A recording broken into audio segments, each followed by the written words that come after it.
તમારું સ્વાગત છે મારી યુટ્યુબ ચેનલમાં ને આજે અમે આવી ગયા છે ખેતરમાં અને આજે હવે ખેતરમાં દિવેલા મૂકવાના છીએ 41 જોવા તમે બળદ પણ આવી ગયા છે. તે વખતે કોઈ પ્લાન નહોતો બ્લોગ બનાવવાનો ને એટલે કે થોડો ડખો થયો હતો.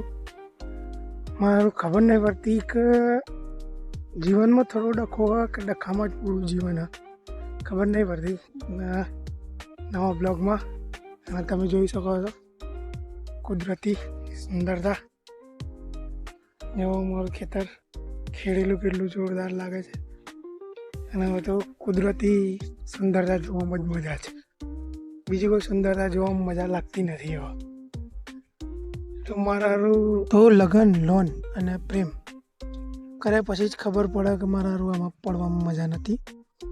જો ખેતરમાં આવી ગયા તો કામ કરના પડેગા. નોકરી છોડ દીએ તો કામ કરીએ છીએ અને કામ કરતાં કરતાં આપણને એક વિચાર આવ્યો કે આજે ખેતરમાં કામ કરવાનો મારો પહેલો જ દિવસ છે ને પહેલા જ દિવસે 1-2 લાખ રૂપિયા કમાવી લેવા હોય તો મેં કીધું મારા પપ્પાને કે આપણે જમીનનો સોદો મારી દઈએ.